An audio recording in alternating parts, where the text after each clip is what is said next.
코비드-19 검사 과정은 크게 한 5가지의 과정으로 이루어집니다. 첫 번째는 검체 채취가 있습니다. 검체는 각각의 환자의 증상과 질병 시기에 맞는 검체를 채취를 해야 됩니다. 감염 초기에는 상기도 검체가 가장 검사에 적절한 것으로 알려져 있어서 나소파링지알 수압을 주로 이용을 하지만 감염 후기가 되면 일부 환자는 폐렴과 같은 호흡기 감염을 동반합니다. 그런 경우에는 나소파링지알 수압이 음성으로, 즉 네거티브 컨버전 되면서 객담에서 코비드-19이 나오기 시작을 합니다. 그래서 그런 경우는 나소파링지알 수압과 동시에 스퓨텀, 즉 객담을 같이 검사를 하고 있습니다. 각각의 채취한 검체는 코비드-19을 검사할 수 있는 기관으로 옮겨지게 됩니다. 이송하는 방법은 4도식 냉장 보관 형태로 이송을 하는 것으로 되어 있습니다. 코비드-19의 경우에 있어서는 RNA 바이러스이다 보니까 고온의 경우에 있어서는 쉽게 파괴될 가능성이 있습니다. 물론 최근 나온 논문에서는 코비드-19 바이러스의 안정성이 우리가 생각하는 것보다는 훨씬 더 높아서 72시간 이내에 검사를 시행하는 경우는 특별히 온도에 영향을 받지 않는다는 보고도 있으나 통상적으로 RNA 바이러스는 냉장 보관하고 이송하는 것을 원칙으로 합니다. 검사실에 도착한 코비드-19 바이러스는 다시 또 3가지의 과정을 거치게 됩니다. 첫 번째는 핵산 추출입니다. 핵산 추출은 코비드-19 바이러스 안에 들어가 있는 RNA를 추출하는 방법이 되겠고, 이 단계를 거치면 코비드-19 바이러스, 즉 사스코브2 바이러스는 더 이상의 감염력을 갖지 않게 됩니다. 그래서 이 핵산 추출 단계는 반드시 음압검사실 또는 바이올로지컬 세이프티 캐비넷 안에서 시행하도록 권장되고 있고, 핵산이 일단 추출되고 난 뒤에는 이 BSC 밖에서도 우리가 코비드-19 검체를 다룰 수가 있습니다. 그 다음에는 리얼타임 PCR, 즉 분자진단 시약과 코비드-19의 핵산을 섞어주는 그런 과정을 거치게 됩니다. 각각의 그 검사 키트 안에는 프라이머와 여러 가지 증폭에 사용되는 물질이 들어가 있기 때문에 이런 것들을 혼합하여 리액션 튜브를 만들고, 리액션 튜브를 만든 뒤에는 리얼타임 서머 사이클에 장착을 하여 실제로 PCR을 시행을 하게 됩니다. 이렇게 해서 PCR이 끝나면은 끝난 결과를 코비드-19 이런 분자진단 검사의 전문가가 최종적으로 판독을 하고 그 검사 결과를 보고하게 됩니다.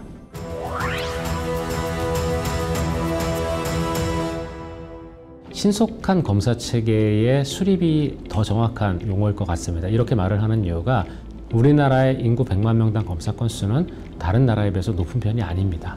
그 국가들과 우리나라의 차이는 이러한 대량의 검사 시스템을 언제 도입했느냐가 차이가 납니다. 우리나라는 1월 20일 날 첫 번째 환자가 발생을 하고 2월 7일부터 민간 의료기관까지 포함한 대규모 검사 시스템을 운영해 온 반면에 미국의 경우에서는 2월 4일 날 첫 번째 환자가 발생했는데도 불구하고 한 달이 지난 3월 초까지도 대규모 검사 시스템을 운영하지 못했습니다.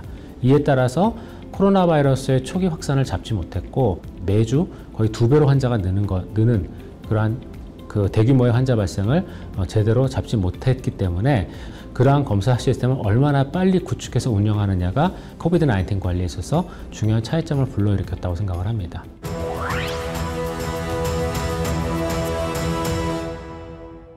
코비드-19의 발생 트랜스미션 메커니즘하고 관련이 있습니다.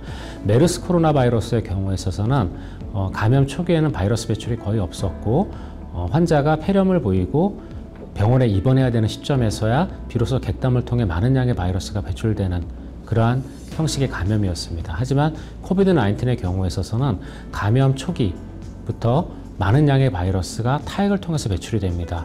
말을 한다던가 노래를 한다던가 하는 그런 과정 중에서 매우 손쉽게 주변 사람에게 전파될 수 있는 물질이고, 그리고 이 안에 많은 양의 바이러스가 들어있기 때문에 감염 초기에 적절한 조치를 취하는 게 코비드-19의 관리에 있어서 무엇보다 중요합니다.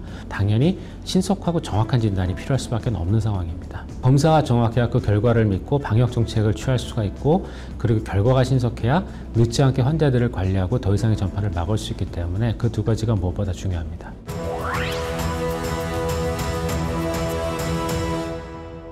코비드-19 같은 경우에는 재생산 지수가 2.7 정도로 알려져 있고 대략 3에서 7일마다 환자가 2배수로 증가한다고 알려져 있습니다. 만약에 검사의 민감도가 낮으면 코비드-19를 갖고 있는 환자 중에 일부를 놓치게 되고, 그렇게 놓친 환자들의 경우에 있어서 본인들은 검사 음성이라고 생각을 하고 지역사회에서 활발한 활동을 하게 될 겁니다. 반대로 특이도가 낮은 경우에는 코비드-19으로 진단된 환자 중에 정상인 사람이 섞여 있게 됩니다. 그러면 그 환자는 당연히 코비드-19 환자와 함께 치료받을 수 없게 되고, 정상인 사람이 감염될 수 있는 기회를 높인다는 측면에서 도덕적인 문제와 함께 필요 없는 환자를 관리함으로써 생기는 리소스의 그 소모, 여러 가지 문제들을 우리가 감당하기가 어렵습니다. 그래서 코비드-19과 같은 이러한 감염 질환을 우리가 관리하기 위해서는 당연히 민감도와 특이도가 높을수록 좋습니다.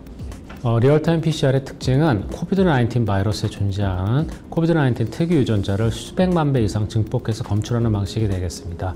검사에 걸리는 시간은 3시간이고 특징은 매우 높은 민감도와 특이도를 가지고 있습니다. 그리고 무증상 감염 역시 진단이 가능합니다. 이러한 특징들은 비교적 낮은 민감도와 특이도 그리고 무증상 감염을 진단할 수 없는 항체 검사 및 항원 검사와 비교해서 코비드-19의 관리에 있어서 굉장히 유용하다고 생각을 합니다. 감염병의 확산 상태에 따라서 다를 수도 있는데요. 환자가 대량으로 발생하는 경우는 분자 진단으로 모든 검사를 할 수 없는 상황도 존재를 합니다.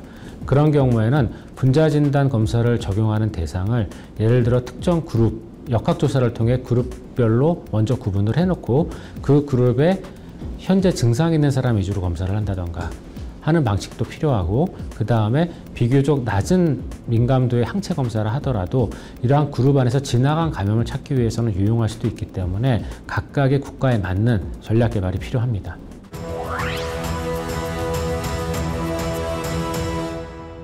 개도국의 경우에서는 충분한 검사 역량을 확장하지 못한 국가들이 많은 것으로 알고 있습니다.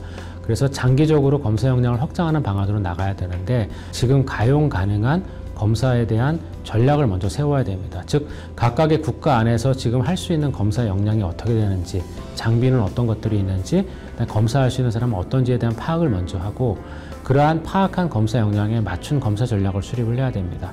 예를 들어 리얼타임 PCR 같은 경우는 한 키트가 하나의 검사를 할 수가 있지만 풀링 검사라고 해서 한 번에 5명 내지는 10명의 검체를 하나의 튜브에 모아서 검사하는 기법도 지금 현재 평가가 되어 있는 상황입니다.